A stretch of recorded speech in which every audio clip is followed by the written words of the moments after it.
తాకట్లో ఉన్న బంగారాన్ని విడిపించి ఆ రోజున మార్కెట్ ధర కట్టి మిగిలిన డబ్బును మీకు అందిస్తుంది కొమ్మూరి గోల్డ్.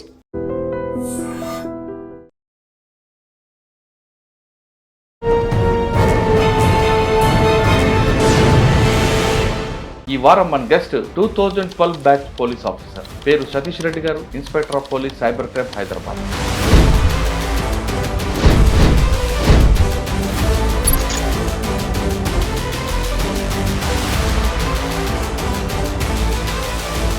సైబర్ క్రైమ్ కంటికి కనపడకుండా ఆ వ్యక్తితో చేస్తుంటాడు. సార్, ప్రస్తుతం హైదరాబాద్లో ఉన్న ట్రెండింగ్ క్రైమ్ సైబర్ క్రైమ్లో చూసుకుంటే మనకు ట్రేడింగ్, ఇన్వెస్ట్మెంట్ ఫ్రాడ్స్ అనేది జరుగుతున్నది. ఇవి ఎక్కువగా జరగడానికి కారణం ఏంటిది అంటే దీంట్లో తొందరగా సంపాదించుకోవచ్చు అనే విధంగా వీళ్ళకు పబ్లిక్ను వాళ్ళు ట్రాప్లో పడేస్తారు. సార్, 10,000 పెట్టారు అనుకోండి, ₹3 వడ్డీ అంటే ₹300. కానీ 3,000 ఇస్తారు, 30,000 ఇస్తారు అంటే ఎలా నమ్ముతారండి వీళ్ళు? అంటే వీళ్ళకి వచ్చేసి వీళ్ళు మోసపోతామని తెలుసు. ఏదో వాట్సాప్లలో, టెలిగ్రామ్లలో ముఖం తెలియని వ్యక్తి పంపించిన అప్లికేషన్స్ ఇన్స్టాల్ చేసుకోవడము, వాటిల్లో పెట్టుబడి పెట్టడం, ఇనిషియల్గా వచ్చిన ఒక 2,000, 5,000 లాభానికి వీళ్ళు ఆశపడి తర్వాత లక్షల కొద్ది పెడుతున్నారు. పెట్టడం వల్ల ఆ తర్వాత వాళ్ళు రెస్పాన్స్ ఇవ్వడం ఆపేస్తారు. ఫర్దర్గా విత్డ్రా చేసుకున్న ప్రతిసారి కూడా వాళ్ళకి వేరే విధమైన రకరకాల ఛార్జెస్ చెప్తూ ఉంటారు. బాస్ ఫ్రాడ్స్ అని చెప్పి కూడా మనకు న్యూస్లలో బాస్ ఫ్రాడ్ అని ఎందుకంటారు సార్? ఇది ఈ పెద్ద పెద్ద కంపెనీలలో ఏం చేస్తున్నారంటే, పేరున్న కంపెనీలలో బాస్ ఎట్లయితే మెసేజ్ పంపిస్తాడో ఆ మెసేజ్ పంపిస్తున్నట్టుగా బాస్ యొక్క ఫోటో పెట్టుకొని వాళ్ళు ఒక కొత్త మొబైల్ నెంబర్ నుంచి వాట్సాప్లో ఆ బాస్ ఏ విధంగా అయితే పంపుతాడో సేమ్ అదే విధంగా వీళ్ళు ఒక మెసేజ్ పంపుతారు.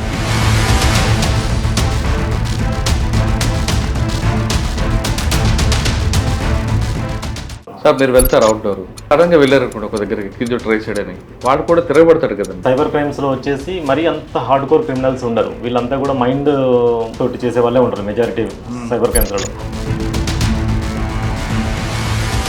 సో కాబట్టి వాడు తప్పించుకోవడానికి చూస్తాడు. మనకు ఛాన్స్ దొరికినా, ఏమాత్రం అనుమానం వచ్చినా, ఆ రోజు కొత్తగా ఏది జరిగినా వాడు స్కిప్ అయిపోతాడు. ఫోన్ స్విచ్ ఆఫ్ చేస్తాడు, స్కిప్ అయిపోతాడు. కానీ అటాక్ చేసేటివి అనేది చాలా రేర్ ఇన్స్టెన్సే ఉంటాయి. అటాక్ చేసే ఇన్స్టెన్సెస్ మన కేసులో ఎక్కడ వస్తాయంటే, ఆ క్రిమినల్కి భయం ఉంటుంది, వాడు తప్పు చేసిన కాబట్టి మనకు తెలుసు. కానీ వాడు యజ్ఞం చేస్తున్నప్పుడు వాడి మీద ఆధారపడిన వాళ్ళు ఉంటారు చాలామంది, మన ఫ్యామిలీ కానీ చుట్టుపక్కల వాళ్ళు కానీ. వాళ్ళు చాలా పెద్ద గొడవ చేస్తారు మనకు. వాడిని పట్టుకున్నప్పుడు మేము ఒకసారి, మా ఎక్స్పీరియన్స్ చెప్పాలంటే,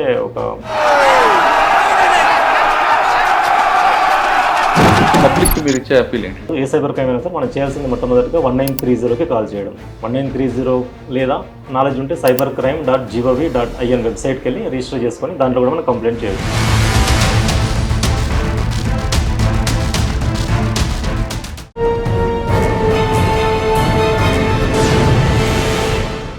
వెల్కమ్ టు క్రైమ్ డైరీస్. ఈ వారం మన గెస్ట్ 2012 బ్యాచ్ పోలీస్ ఆఫీసర్, పేరు సతీష్ రెడ్డి గారు, inspector of police cyber crime Hyderabad. Cyber crime కంటికి కనపడకుండా ఆ వ్యక్తితో చేస్తుంటాడు. గతంలో మనిషి ఎదురుగా ఉండేవాడు, కనీసం బెదిరించేవాడు. ఇప్పుడు ఏం జరగకుండా కేవలం ఇంటర్నెట్ సహాయంతో వాడు అందరికంటే దోచుకుంటున్నాడు.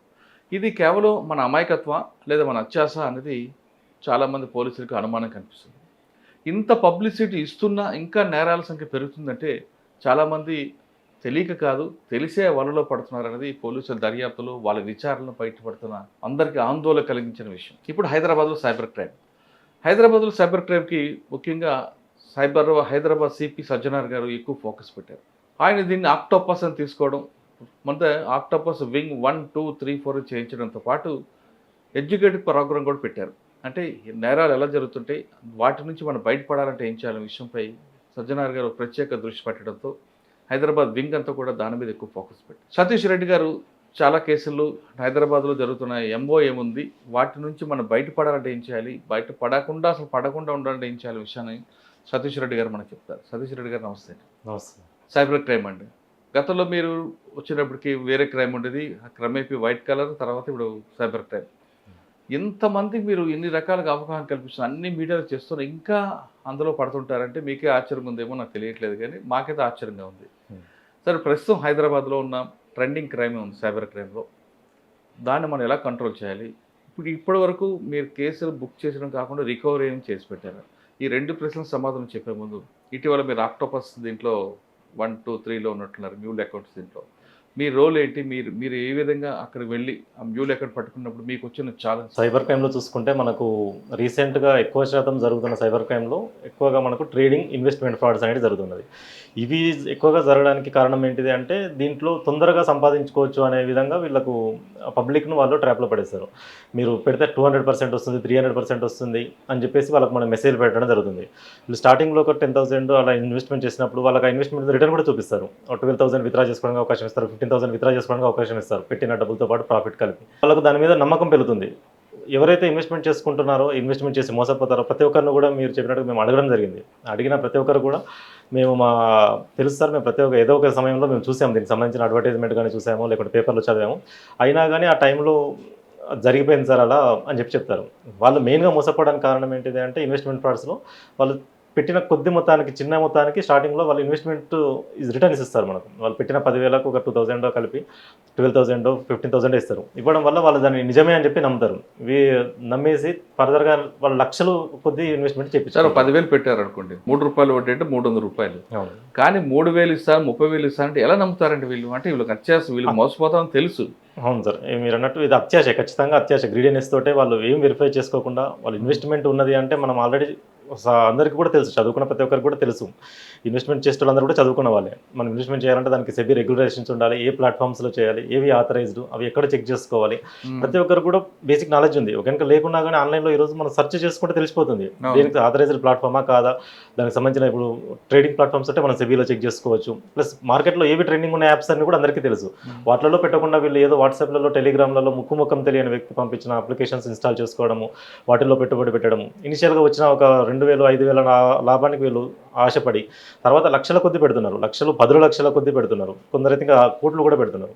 పెట్టడం వల్ల ఆ తర్వాత వాళ్ళు రెస్పాన్స్ ఇవ్వడం ఆపేస్తారు. ఫర్దర్గా విత్డ్రా చేసుకున్న ప్రతిసారి కూడా వాళ్ళకి వేరే విధమైన రకరకాల ఛార్జెస్ చెప్తూ ఉంటారు. విత్డ్రా చేసుకోవడానికి అవకాశం అనేది ఇవ్వరు, బ్లాక్ చేస్తారు. వీళ్ళు పెట్టడం కాకుండా వీళ్ళు బంధువులతో కూడా పెట్టిస్తున్నారు కదండి.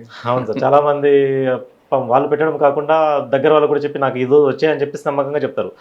దగ్గర వాళ్ళు చెప్పేసరికి చాలామంది నమ్ముతారు, అరే మనోడు కదా ఇతను వచ్చినాయని అంటున్నాడు కదా అని చెప్పేసి వాళ్ళు కూడా నమ్మి చాలామంది పెడుతున్నారు.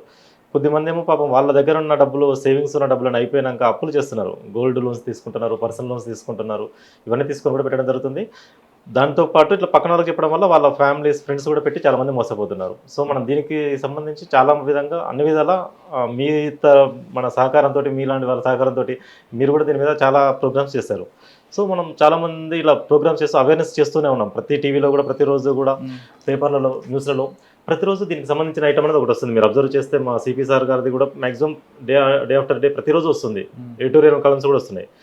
ఈ సైబర్ క్రైమ్స్లో మేము ఈ అకౌంట్ హోల్డర్స్ని వీళ్ళను కాకుండా, మ్యూల్స్ వాళ్ళని కాకుండా మొత్తం దీన్ని వ్యవస్థీకృతంగా దీన్ని మొత్తం నిర్మూలించాలన్న ఆర్గనైజ్డ్ క్రైమ్ కాబట్టి దీన్ని రూట్ లెవెల్లో దీన్ని ఎలా చేయాలని చెప్పేసి సిపి సార్ వచ్చినాక, మా సజ్జనర్ సార్ వచ్చినాక దీని మీద కొంచెం బాగా స్టడీ చేసి ఒక ఆక్టోపస్ అనే ఒక ప్రోగ్రామ్ డిజైన్ చేయడం జరిగింది. దానిలో భాగంగా 1, 2, 3 అని చెప్పి ఇప్పటికీ 3 ఫేజెస్ కంప్లీట్ చేశాము. ఆక్టోపస్ 1 భాగంగా మేము ఏం చేసామంటే సార్, అకౌంట్ హోల్డర్స్ని టార్గెట్ చేశాము.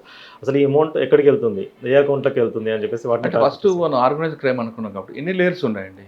మీరు దొరికిన వాడి దగ్గర నుంచి 5 వరకు ఎన్ని లేయర్స్ ఉంటాయి దీంట్లో? అంటే సార్ ఇప్పుడు అకౌంట్ డబ్బులు కాల్ చేసేది ఒకరు ఉంటారు. ఫస్ట్ కాల్ చేసిన తర్వాత మళ్ళీ నార్మల్ స్టార్టింగ్లో కాల్స్ మాట్లాడేది ఒకరు ఉంటారు.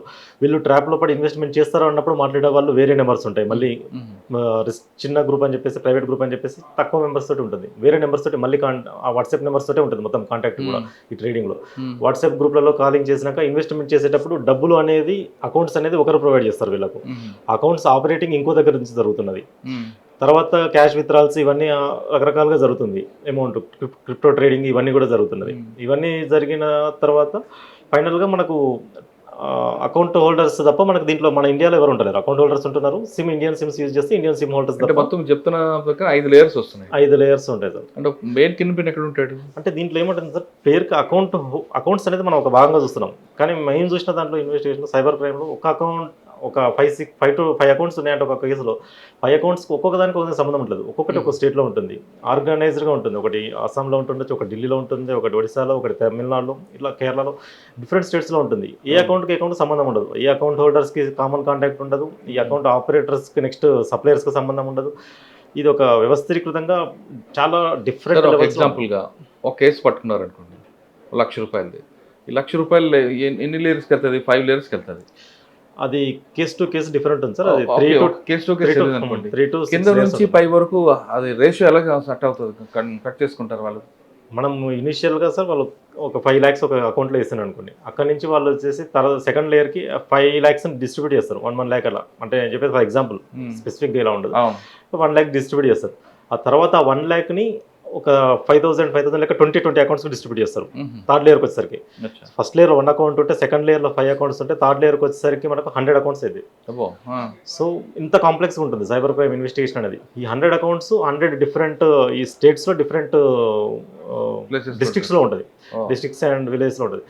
సో ప్రాక్టికల్గా మనము చాలా ప్రాబ్లమ్స్ ఉంటాయి. అంటే 5 లక్షలు 3 లక్షలు పనిచేస్తాడా? 5 లక్షలలో ఒక అంటే ప్రతి అకౌంట్ హోల్డర్స్కి జనరల్గా సార్ వాళ్ళకి 5% అలా కమిషన్ ఇస్తారు. ఒక ఓవరాల్గా అన్నిటికీ లేయర్స్ చూసి ఒక 20 to 30% డిస్ట్రిబ్యూట్ చేస్తారు. అంటే కేస్ టు కేస్ ఉంటుంది. ఎస్ఓపి కాదు. ఒక దాంట్లోనేమో డైరెక్ట్ సెకండ్ లేయర్లో క్యాష్ చెక్ విత్డ్రాల్ చేస్తారు. ఒక దాంట్లోనేమో ఇలా నేను చెప్పినట్టుగా చేస్తారు. కొన్నిట్లోనేమో గేమింగ్ ఫండ్స్కి డైవర్ట్ చేస్తారు. గేమింగ్లలో విత్డ్రా చేసుకోవడానికి వెళ్తే ఫ్రాడ్ అమౌంట్ వస్తుంది వాళ్ళకందరికీ కూడా.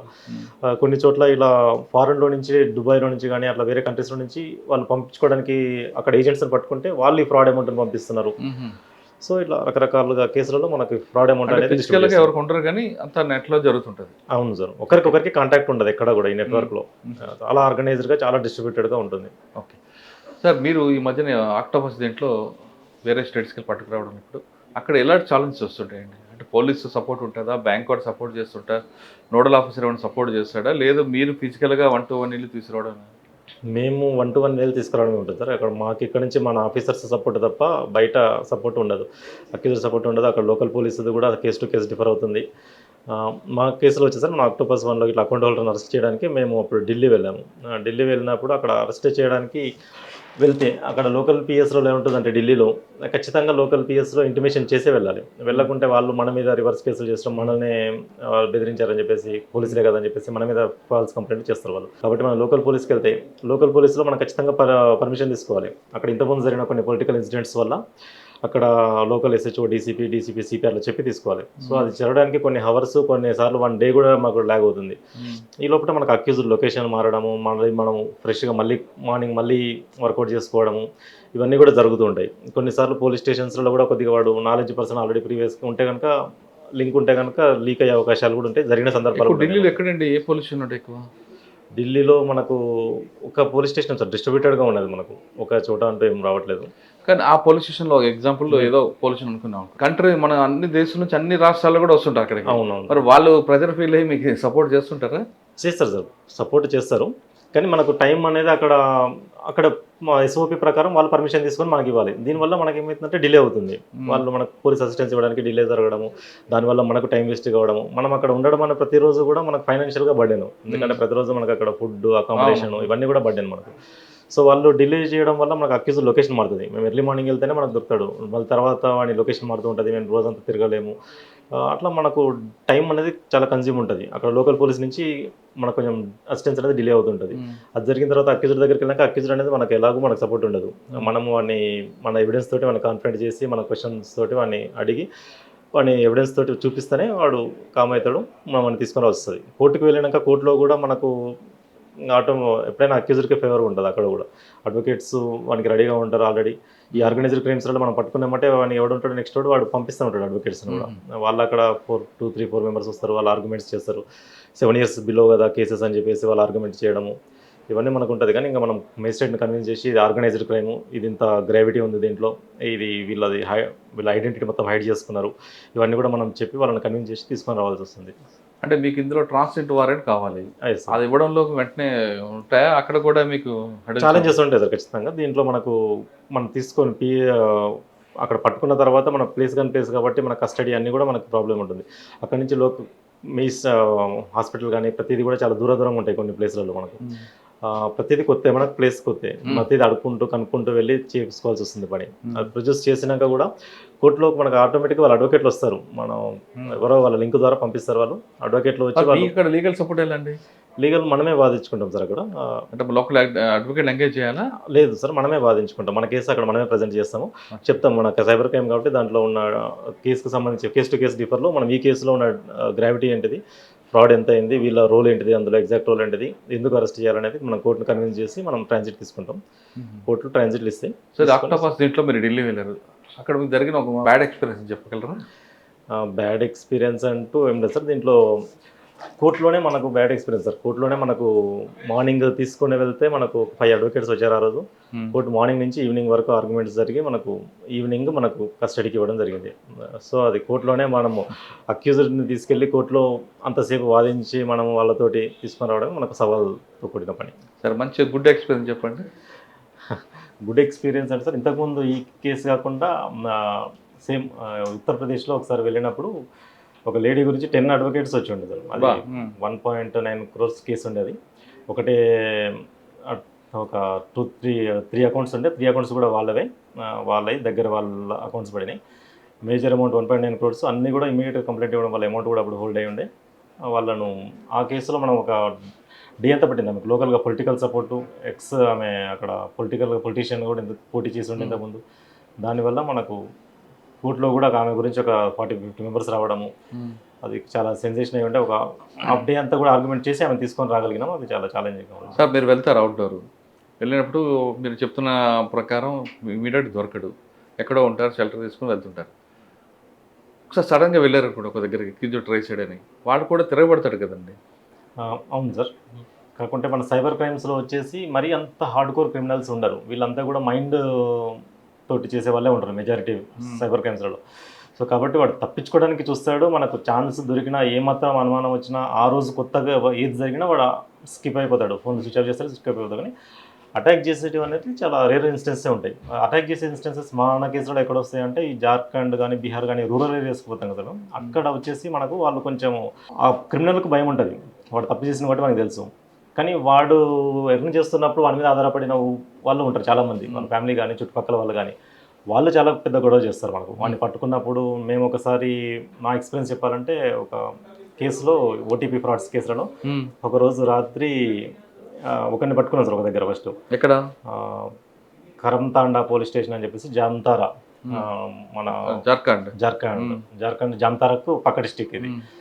అక్కడ వాడిని పట్టుకున్నాం. ఆ కరంతాండ వీధిలో ఒక అక్యూజ్డ్ పట్టుకుంటే వాడిని కో అక్యూజ్డ్ వచ్చేసి ఇంకో దగ్గర ఉన్నాడు. వాడు మనకు మెయిన్ అక్యూజ్డ్. వీడిని పట్టుకున్న తర్వాత మనకు 1 డీటెయిల్స్ వచ్చినాయి. సో అప్పటికప్పుడు నైట్ 1 లొకేషన్ తీసుకుంటే వాడు ఒక దగ్గర ఒక రిమోట్ విలేజ్లో ఉన్నాడు. రిమోట్ విలేజ్లో వెళ్తే అక్కడ వాళ్ళ చిన్న పార్టీ చేసుకుంటున్నారు వాళ్ళు, ఒక 30 మెంబర్స్ వరకు. మనం వాడిని ఐడెంటిఫై చేసినాము. ఐడెంటిఫై చేయడానికి మాకు అక్యూజ్డ్లను ఐడెంటిఫై చేయడానికి కూడా ఫేసెస్ కూడా ఎగ్జాక్ట్ దొరకవు మనకు. ఫోటోలలో దొరికితే ఒక తిరుగుంటే, అక్కడ రియల్ ఫేస్లో ఒక తిరుగుంటాయి, కొద్దిగా చేంజ్ ఉంటుంది.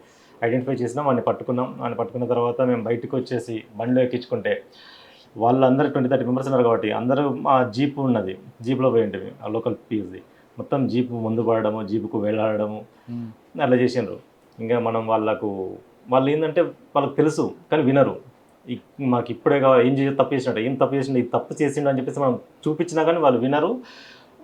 అండ్ ఏమంటారంటే జస్ట్ కావాలని చెప్పేసి ఆర్గ్యుమెంట్స్ స్టార్ట్ చేస్తారు వాళ్ళు. ఇంకా మనం కొంచెం కొంతమంది చెప్తాను, జామ్తారా, జార్ఖండ్, బీహార్ ఆడవాళ్ళే పోలీసు ముందు బట్టలు ఇప్పడం, చిన్నపిల్లల్ని పోలీసు బండి ముందు పడేయడం చేస్తుంటారు. మీకు అటువంటి అనుభవాలు ఎదురయ్యా? అదే సార్, ఈ కేసులో జరిగింది అది. వాళ్ళు మొత్తం వచ్చేసి జీప్ ముందు పడుకోవడము, జీప్కు మొత్తం పట్టుకొని వేలాడము, అది జరిగింది. మనం ఇంకా అతి కష్టం మీద వాళ్ళని ఇంకా 4-5 ఉండే మేము అందరం నెట్టేసుకుంటా, వాళ్ళకి ఫోన్ చేస్తే అప్పటికే పోలీసు వాళ్ళు ఇంకో వాళ్ళు వచ్చారు మాకు సపోర్ట్గా.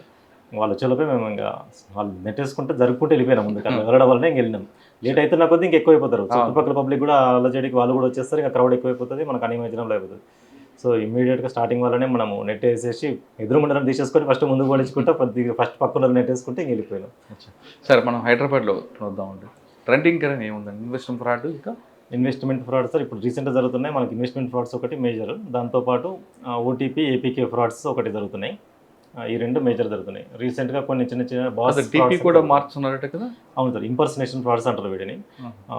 బాస్ ఫ్రాడ్స్ అని చెప్పి కూడా మనకు న్యూస్లలో బాస్ ఫ్రాడ్ అని చెప్పి. బాస్ ఫ్రాడ్ అని ఎందుకంటారు సార్, అది ఈ పెద్ద పెద్ద కంపెనీలలో ఏం చేస్తున్నారంటే, పేరున్న కంపెనీలలో బాస్ ఎట్లయితే మెసేజ్ పంపిస్తాడో ఆ మెసేజ్ పంపిస్తున్నట్టుగా బాస్ యొక్క ఫోటో పెట్టుకొని వాళ్ళు ఒక కొత్త మొబైల్ నెంబర్ నుంచి వాట్సాప్లో ఆ బాస్ ఏ విధంగా అయితే పంపుతాడో సేమ్ అదే విధంగా వీళ్ళు ఒక మెసేజ్ పంపుతారు. రెగ్యులర్గా ఎవరైతే దీన్ని అకౌంట్స్ ఆపరేట్ చేస్తారో వాళ్ళకి పంపిస్తారు అనమాట. పంపించడం వల్ల వీళ్ళు బాసే పంపించాడు కదా నిజమే అని చెప్పేసి రెగ్యులర్ ట్రాన్సాక్షన్స్ వాళ్ళకి జరుగుతూనే ఉంటాయి. జనరల్గా ప్రతిరోజు కూడా 10 lakhs లేదా crores ట్రాన్సాక్షన్ జరుగుతూనే ఉంటాయి. వాళ్ళ జస్ట్ ఆ ఫోటోని చూసేసి ఆ మెసేజ్ ఫార్మాట్ కరెక్టే ఉంది అని చెప్పేసి ట్రాన్స్ఫర్లు చేసేస్తున్నారు అక్యూజ్డ్ ఇచ్చిన అకౌంట్స్. కాబట్టి దీన్ని బాస్ ఫ్రాడ్స్ అంటున్నారు. దీంట్లో వాళ్ళు వాడేది ఏంటంటే కొత్త నెంబర్ ఉంటుంది, జస్ట్ ఫోటో మాత్రమే బాస్ది వాడతారు, ఇంపర్సనేట్ చేస్తారు వాళ్ళ బాస్ని, కాబట్టి మనం ఇంపర్సనేషన్ ఫ్రాడ్స్ అని చెప్పేవారు అంటాం వీటిని. ఓకే, అటువంటి తరహా కేసులు ఎన్ని వచ్చి ఉంటాయండి? మన దగ్గర ఒక 5-6 కేసెస్ ఉండొచ్చు సార్. ఇవి ఎంత పోయి ఉంటుంది? కేసులు అనేవి ఈ కేసులలో అమౌంట్స్ అనేవి ఎక్కువ పోతున్నాయి సార్. ఒక్కో కేసులో 70 lakhs, 30 lakhs, 1 crore, 30 lakhs అలా ఉన్నాయి సార్.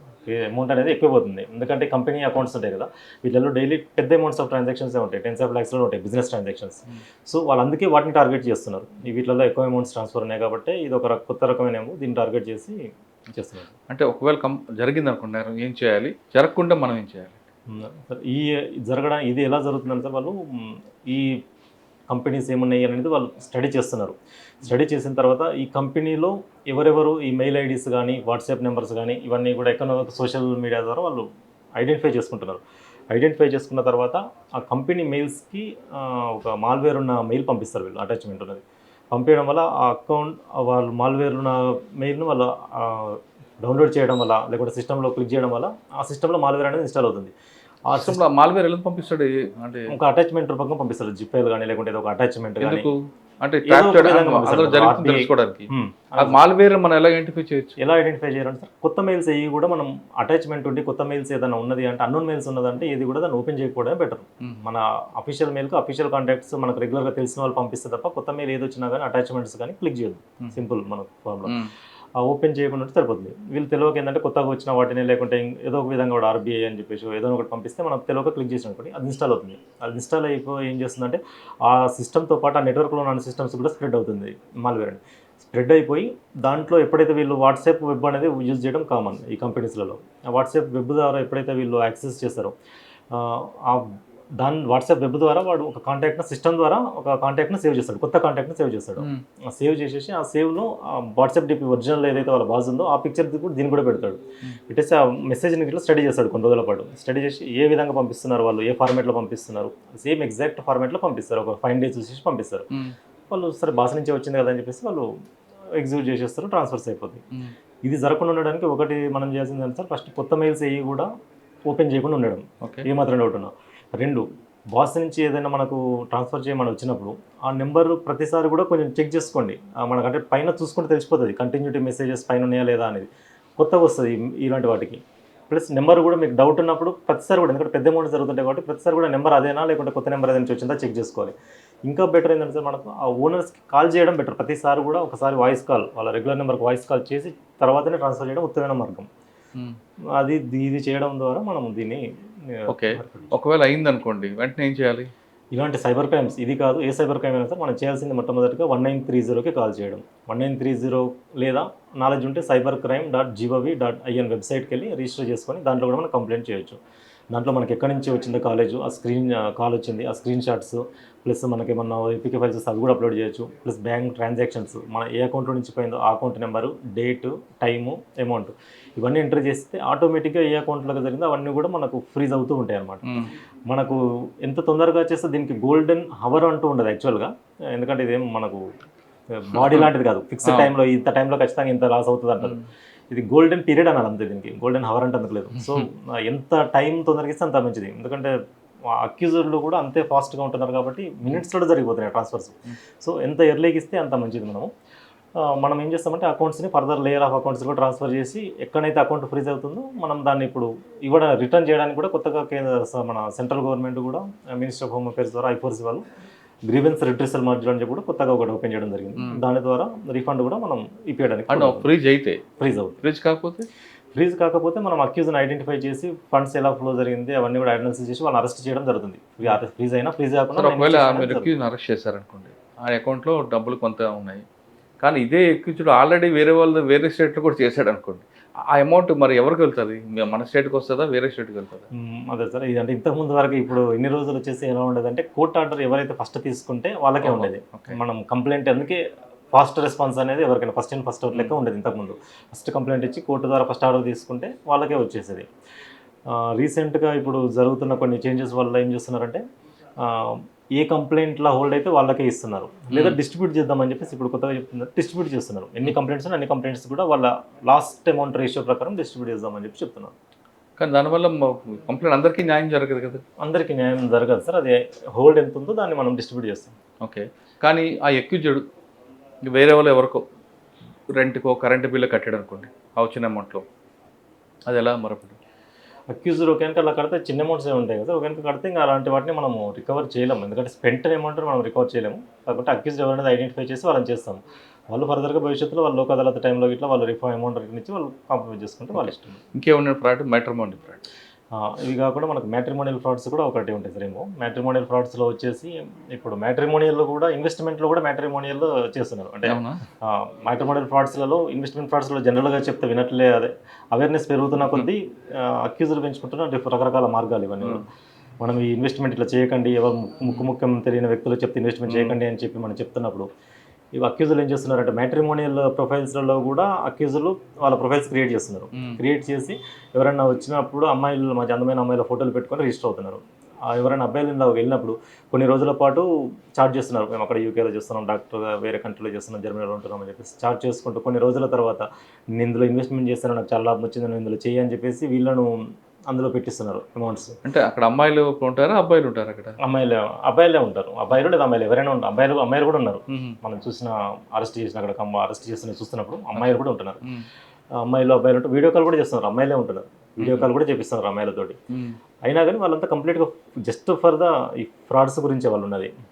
సో వీళ్ళు అక్కడి నుంచి అంటే వీళ్ళు నిజమని నమ్మేసి అమ్మాయి చెప్తుంది కదా అని చెప్పేసి సరే పెళ్లి కూడా చేసుకుంటామని ఒక ఆశతోటి వాళ్ళు చెప్పినంత అమౌంట్ ఇన్వెస్ట్మెంట్ చేసుకుంటూ వాళ్ళు చెప్పిన వెబ్సైట్లలో వీళ్ళు తెలుసు ఆల్రెడీ వీళ్ళకి ఎక్కడ ఇన్వెస్ట్మెంట్ చేయాలో తెలుసు. అయినా కానీ వాళ్ళు ఆ టైంలో చెప్పిన ఫేక్ వెబ్సైట్లలో ఇన్వెస్ట్మెంట్లు చేసి వీళ్ళు కూడా నష్టపోతున్నారు. అటువంటి కేసులు ఎన్ని వచ్చేటప్పుడు ఎంత పోయి ఉంటుందండి? అలాంటి కేసులు మనకు ఉంటాయి సార్. ఒక 5 ఎగ్జాక్ట్ ఫిగర్ తెలియదు మనకు. అమౌంట్ ఎంత పోయింది? మాట్లాడే అమౌంట్ 10 lakhs 20 lakhs అలా పోతుంది. కొంతమంది ₹1,00,00,000 కూడా పెట్టారంటున్నారు. అది ఉన్నాయి సార్ మన దగ్గర. సార్ ఇంకే తరహాలు ఉంటాయి? ఇంకా మన రీసెంట్ కేసులు వచ్చేసి ఏపీకే ఫ్రాడ్స్ ఒకటి ఉన్నాయి సార్. ఇంకా మన సైబర్ క్రైమ్స్లో ఇన్వెస్ట్మెంట్ తర్వాత ఎక్కువ శాతం జరిగేది ఏపీకే ఫ్రాడ్స్. ఏపీకే ఫ్రాడ్స్లో ఏం జరుగుతుందంటే మనకు కంప్లైంట్కి ఒక తెలియని ఒక కొత్త నెంబర్ నుంచి కానీ లేకుంటే SBI అని కానీ అలాంటి దగ్గర నుంచి ఒక ఏపీకే ఫైల్ వస్తుంది. ఆ ఫైల్ వచ్చినప్పుడు తెలియక మన వాళ్ళు కొద్దిమంది నాలెడ్జ్ లేని వాళ్ళు ఏం చేస్తారంటే ఆ ఏపీకే ఫైల్ ఏందని చెప్పి ఇన్స్టాల్మెంట్ చేసుకుంటారు. ఏపీకే ఫైల్ నమ్మడానికి వాళ్ళు ఏం చేస్తున్నారంటే ఆర్టీఓ చలాన్స్ చెక్ చేసుకోండి, మీ బండి మీద ఎన్ని చలాన్స్ ఉన్నాయని చెప్పేసి, లేకుంటే ఇప్పుడు రైతు బంధు పడుతుంది కదా, రైతు బంధు చెక్ చేసుకోండి మీ పేరు, లేకుంటే ఇప్పుడు ఎలక్షన్స్ ఓటర్స్ లిస్ట్ జరుగుతున్నది, ఓటర్లో మీ పేరు ఉందా లేదా చెక్ చేసుకోండి అని చెప్పేసి ప్రజెంట్ ఏం నడుస్తుంది మార్కెట్లో ఆ పేరు పెట్టేస్తారు, ఏపీకే ఫైల్ ఉంటుంది పంపిస్తారు చెక్ చేసుకోండి అని. వీళ్ళు ఇది నిజమేనేమో అని చెప్పేసి ఇన్స్టాల్ చేసుకుంటారు అండ్ అప్లికేషన్. ఎప్పుడైతే ఇన్స్టాల్ చేసుకుంటారో వాళ్ళ ఫోన్ అనేది కాంప్రమైజ్ అవుతుంది. వాళ్ళ ఫోన్ కాంప్రమైజ్ అయిపోయి వాట్సాప్ నుంచి వాళ్ళ కాంటాక్ట్స్ అందరికి కూడా ఫార్వర్డ్ అవుతుంది మెసేజ్. సేమ్ ఏపీకే ఫైల్ అందరికి కూడా వెళ్తుంది. వాళ్ళు కొద్దిమంది దాంట్లో నమ్మిన వాళ్ళ ఫ్రెండ్స్ అరే మన ఫ్రెండే పంపించినదని చెప్పేసి వాళ్ళు మళ్ళీ నొక్కడం వాళ్ళ ఫోను. ఇది ఒక చైన్ లెక్క జరుగుతూ ఉంటుంది అనమాట. సో ఎవరు కూడా ఏపీకే ఫైల్స్ అనేటివి వస్తే ఎప్పుడు కూడా ఇన్స్టాల్ చేయొద్దు, ఓపెన్ చేయొద్దు. ఇన్స్టాల్ చేయొద్దన్నారు. నా ఫ్రెండ్ అని వచ్చింది అనుకున్నప్పుడు ఏం చేయమంటారు? మన ఫ్రెండ్ అని వచ్చినా కానీ మనం దాన్ని డిలీట్ చేయాలి, మన ఫ్రెండ్కి కాల్ చేయాలి. నీ ఫోన్ నుంచి ఇలా వచ్చింది, నువ్వు చూసావా, నువ్వు చేసావా అని చెప్పేసి మనం ఒకసారి మనం కన్ఫర్మ్ చేసుకోవాలి. జరిగింది అంటే నీకు తెలియదు అంటే మాత్రం ఇమీడియట్గా తన ఫోన్ ఫార్మేట్ చేసుకోమని చెప్పాలి. నెక్స్ట్ బ్యాంక్కి వెళ్ళి అకౌంట్స్ అన్నింటినీ కూడా యూపీఐని బ్లాక్ చేసుకోమని చెప్పాలి. ఆ ఇన్స్టాల్ అయిన క్రమంలో ఏం చేస్తారంటే వాళ్ళు మన ఫోన్లో ఉన్న యూపీఐ యాప్స్వి వాళ్ళు కంట్రోల్ తీసుకుంటారు. మెసేజెస్ యాప్స్ అన్ని కూడా మన మెసేజెస్ అన్ని కూడా ఆటోమేటిక్గా ఫార్వర్డ్ అవుతుంటాయి అనమాట ఈ యాప్స్ ద్వారా. వాళ్ళు ఏం చేస్తారు, ఏ కాంటాక్ట్ నుంచి అయితే వస్తుందో ఆ నెంబర్ తోటి వాళ్ళు ఒక కొత్త యూపీఐ యాప్ రిజిస్టర్ చేసుకుంటారు. రిజిస్టర్ చేసుకొని ఓటీపీస్ అన్ని వాళ్ళకే వెళ్తుంటాయి కాబట్టి రిజిస్ట్రేషన్ అయిపోతుంది. తర్వాత ట్రాన్సాక్షన్స్ కూడా చేసుకుంటారు. ఇది జరగాలి అంటే మినిమం 24 hours తర్వాతనే జరుగుతుంది. ఎందుకంటే 24 hours వరకు 5,000 ఉంటుంది. సో మనం చూసుకోకుంటేనే జరుగుతుంది. మనం చూసుకొని ఇమీడియట్గా రెస్పాండ్ అయితే మనకు 5,000 లోపే పోతుంది 24 hours. కాబట్టి మనకు అలాంటి ఏపీకే ఫైల్ వస్తే ఖచ్చితంగా మనది దాంట్లో నుంచి డిలీట్ చేయాలి. మనకు తెలిసిన ఫ్రెండ్ నుంచి వస్తే ఖచ్చితంగా వాళ్ళకు కూడా ఒకసారి కాల్ చేసి ఇన్ఫార్మ్ చేసి వాళ్ళని కూడా అప్రమత్తం చేస్తే బాగుంటుంది. సార్ పబ్లిక్లో అవగాహన తీసుకొస్తారు కానీ అటువంటి క్రైమ్ ఫుల్ స్టాప్ పెట్టడానికి ఏం లేదండి ఇంకా మార్గం?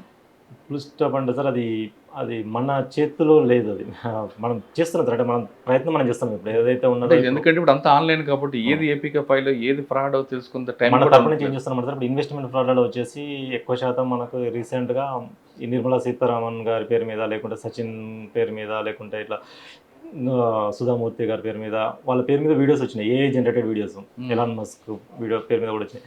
ఇట్లా మీరు ఇన్వెస్ట్మెంట్ చేయండి, దీంట్లో ఇన్వెస్ట్మెంట్ చేయండి, మీకు ఇంత వస్తుంది ఇన్వెస్ట్మెంట్, లాభాలు వస్తాయి, ఈ 1 hourలో 1 lakh పెడితే మీకు 2 lakhs వస్తాయి అని చెప్పేసి రకరకాల ఏ జనరేటెడ్ వీడియోస్ తయారు చేస్తున్నారు. అవి ఫేస్బుక్లో చేసినప్పుడు మనం ఏం చేస్తున్నామంటే మనం ఫేస్బుక్ రాస్తున్నాం మన తరపు నుంచి ఇంకా ఫేస్బుక్ రాసి ఆ వీడియోస్ని డిలీట్ చేపిస్తున్నాం. ప్లస్ ఫేస్బుక్ను కూడా ఇప్పుడున్న రూల్స్ ప్రకారం వాళ్ళు వితిన్ 3 అవర్స్లో డిలీట్ చేస్తున్నారు రెస్పాండ్. మనం కంప్లైంట్ ఇచ్చినప్పుడు చేస్తున్నారు. మనం అలాంటివి జరగకుండా ఉండడానికి కూడా వాళ్ళు కూడా కొన్ని జాగ్రత్తలు తీసుకుంటున్నారు. వాళ్ళు కూడా మ్యాక్సిమం డిలీట్ చేస్తున్నారు, అప్లోడ్ చేయకుండానే. అలాంటివి ఏమన్నా అంటే ఇలాంటివి ఉన్నాయని చెప్పి మనం ఇన్ఫార్మ్ చేస్తే దాని తగ్గట్టు వాళ్ళు కోడ్ రాసుకొని మళ్ళీ డిలీట్ చేస్తున్నారు రాకుండా. సో మనం పబ్లిక్ మన తరపు నుంచి మనం కొద్దిగా అవగాహన కలిగి ఉంటే సరిపోతుంది. సార్ ఇది కూడా ఆర్గనైజ్డ్ క్రైమేనా? ఇది కూడా ఇన్వెస్ట్మెంట్ ఫ్రాడ్లలోనే ఇది అంటే ఎక్కువ ఏ స్టేట్స్ ఉన్నారండి ఇందులో? ఏ స్టేట్స్ అది అంటే విక్టిమ్ కాదు, అక్యూజ్డ్ పార్టీ ఏ స్టేట్స్ వాళ్ళకి? ఇన్వెస్ట్మెంట్ ఫ్రాడ్స్లో వచ్చేసరి మెయిన్ మనం ఏ కేసు చూసినా ఇన్వెస్టిగేషన్లో చివరిగా వచ్చే లింక్ కంబోడియానే వస్తుంది ఎక్కువ శాతం.